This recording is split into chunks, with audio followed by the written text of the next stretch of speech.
All right, let's talk about something super important, especially if you're prepping for that CMA exam.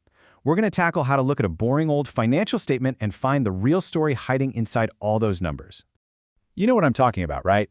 You open up an income statement or a balance sheet and, whoa, it's just this wall of numbers.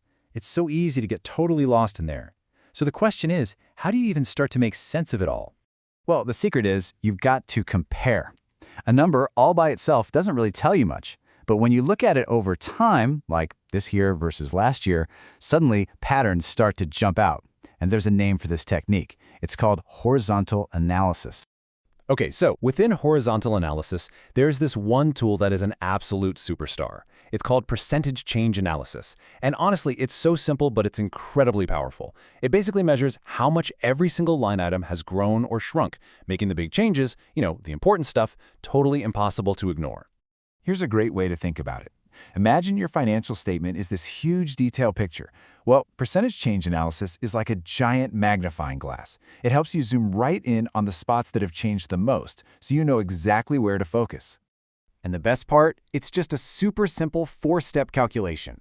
Seriously, anyone can do this. First, you grab the current period's number. Step 2, you find the number from the last period, for comparison. Step 3, you figure out the dollar change, super easy. And then finally, step 4, you calculate the percentage change. That's it. Okay, let's make this real. Look at this table. We've got net sales, cost of goods sold, and a couple of expense lines. Now, just scan down that last column. Which number immediately grabs your attention? Yeah, it's pretty hard to miss that huge spike in selling expenses, isn't it? That 233.3%, that's our magnifying glass doing its job.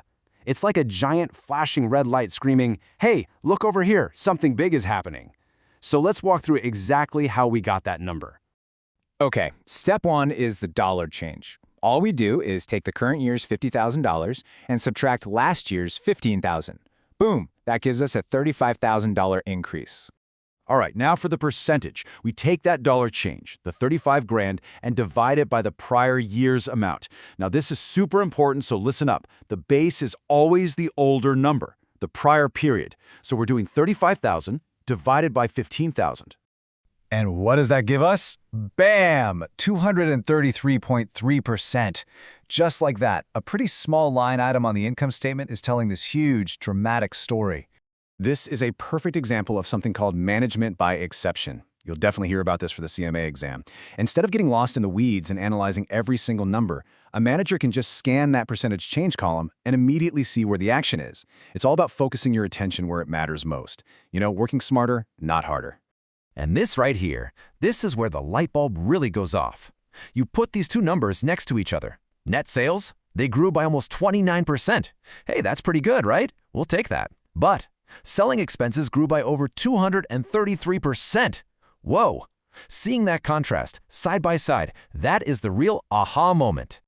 So this is where we shift gears from just doing the math to actually thinking like an analyst. The numbers did their part. Now we have to interpret them. Yeah, sales are up, which is great, but are they up enough to explain that massive explosion in spending?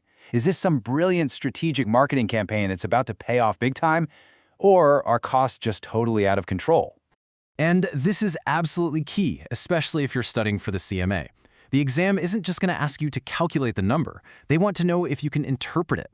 You have to be able to look at that change and say, okay, is this favorable? Is it unfavorable? Or do we just need to dig in and investigate this thing more?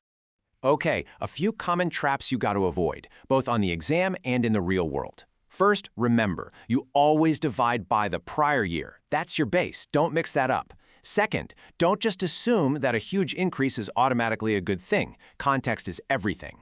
And maybe most importantly, remember, the number isn't the final answer. The number is what helps you ask the right question. So, if there's one thing you take away from all this, it's this. Percentage change analysis is a diagnostic tool. Its real job isn't to give you answers. Its job is to turn a boring old list of numbers into a sharp, focused list of questions that you absolutely have to ask. Look, percentage change tells you what happened. That's the easy part. The real analysis, the real value, begins when you start asking why. So think about it, looking at our example. With sales up 29% and selling expenses up 233%, what's the very next question you would ask? That's where the real work begins.